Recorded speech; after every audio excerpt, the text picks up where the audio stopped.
Здравствуйте! На телеканале «Новый век» программа «Вызов 112». В студии Эльвира Фазлиева. И сегодня мы покажем, как на улице Техническая трамвай снес 3 грузовика и несколько столбов.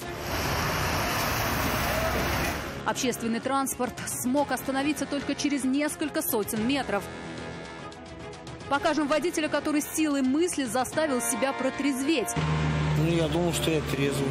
Виляющие из стороны в сторону Kia задержали на Горьковском шоссе. А также был ограблен, но не помнил как. Так как 38-летний мужчина был в сильном алкогольном опьянении, он постоянно путался в своих показаниях. Пьяный пострадавший несколько дней вспоминал в полиции обстоятельства преступления. Это и не только. Прямо сейчас. 3 грузовых автомобиля и несколько столбов снес сегодня трехсекционный трамвай на улице Техническая. Момент происшествия был зафиксирован камерой наблюдения. Общественный транспорт двигался на очень большой скорости. В какой-то момент состав слетел с рельсов и стал таранить стоящие на светофоре автомобили и столбы, расположенные между путями встречного направления. Основной удар приняла на себя груженная «Газель». После столкновения кузов грузовика разлетелся на куски. Содержимое, это продукты питания, рассыпались по проезжей части. А сам автомобиль врезался в остановку общественного транспорта. В аварии пострадали еще 2 грузовика Hyundai, но уже чуть меньше, чем «Газель». Сильно повреждены несколько столбов, держащих питающие трамваи провода. Опора, на которой был светофор, не выдержал нагрузки и рухнул. Остановился трамвай только через пару сотен метров после того, как слетел с рельсов. Травмы – это сотрясение головного мозга и ушибы получили 2 человека – вагоновожатый и пассажир трамвая. Обстоятельства случившегося сейчас выясняются. Сильно нетрезвого водителя задержали автоинспекторы на Горьковском шоссе. Им показалось странным, что Kia Cerato во время движения виляет из стороны в сторону. Автомобиль остановили, и подозрения сотрудников ДПС подтвердились. Нафиса Минязова спросила мужчину, что же заставило его сесть пьяным за руль. Решили за руль-то не в трезвом состоянии сесть. Я думал, что я трезвый.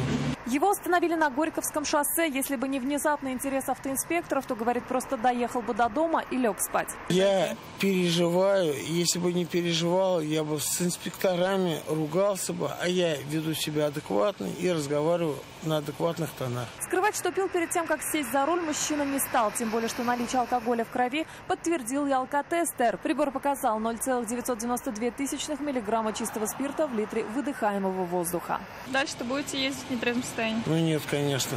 Только трезвый. Без прав. То, что водительских прав его лишат, мужчина, несмотря на свое состояние, понимает. Законно сесть за руль он не сможет от 1,5 до 2 лет. Это как решит суд. К тому же после суда ему предстоит еще и заплатить штраф. Это 30 тысяч рублей. Все время, пока оформляли документы и делали тест на наличие алкоголя в крови, он пытался сохранить хладнокровие. Но когда его автомобиль стали грузить на эвакуатор, нервы мужчины все же стали сдавать. А как ты меня дергаешь сейчас? Давай его, давай его. Дистанцию соблюдайте, не надо меня дергать, я с тобой нормально дистанцию. Нафиса Минязова, Наиль Абдуллин, вызов 112. 40 человек стали жертвами автокатастроф в Татарстане в сентябре. В связи с этим автоинспекторы теперь в усиленном режиме выявляют нарушителей правил дорожного движения. Особое внимание на нетрезвых водителей. Сотрудники ГИБДД проводят рейды на трассах и в городах. К примеру, только за начало октября в Татарстане выявили 262 человека, севших за руль в нетрезвом состоянии. Без водительского удостоверения задержаны 82 человека. 26 человек водили автомобиль, будучи лишенными прав управления транспортным средством.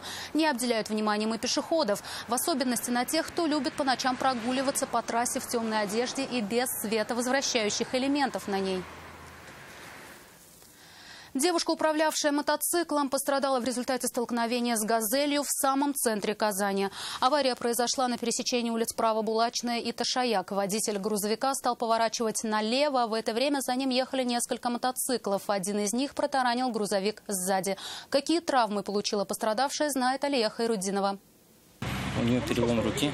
Медики, осмотрев пострадавшую 23-летнюю девушку, приняли решение ее госпитализировать. Позднее в больнице у нее диагностировали перелом кости левой кисти и ушиб левого плеча. В это время остальные байкеры, которые ехали рядом с девушкой, стали рассказывать автоинспекторам, как же произошла авария. Говорят, они ехали по левой полосе прямо, а водитель «Газели» просто не оставил девушке шансов избежать столкновения. Он со средней полосы или ближе вправо, я точно не помню. Я видел только, как он где-то с середины поворачивал налево.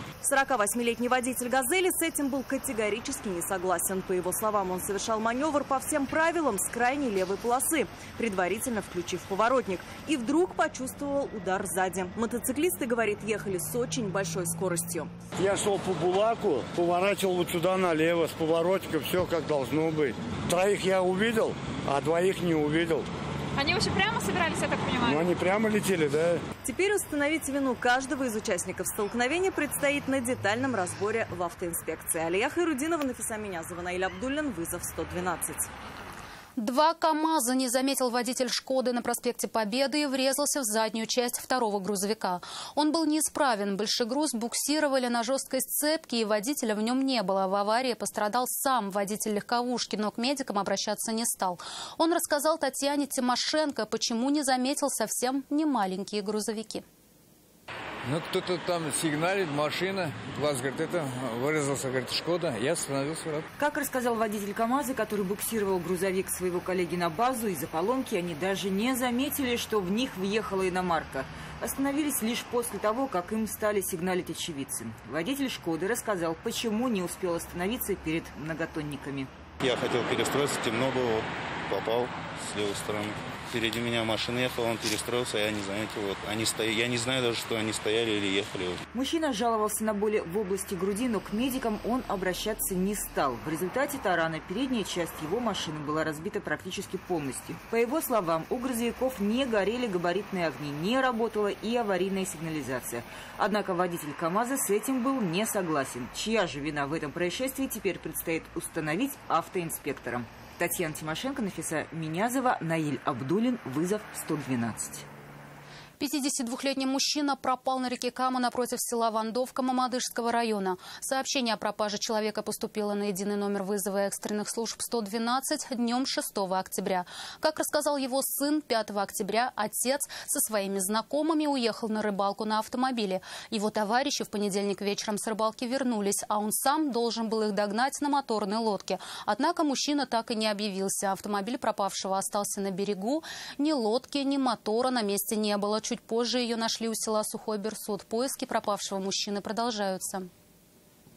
Выпил с другом, лишился барсетки и телефона. А кто и как их похитил, просто забыл. Был сильно пьян.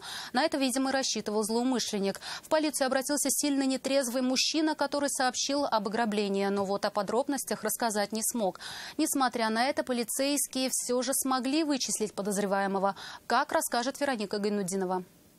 Как похититель скрывается с вещами 38-летнего мужчины, зафиксировала камера видеонаблюдения. Только вот сам ограбленный вспомнить толком ничего не смог. Так как 38-летний мужчина был в сильном алкогольном опьянении, он постоянно путался в своих показаниях.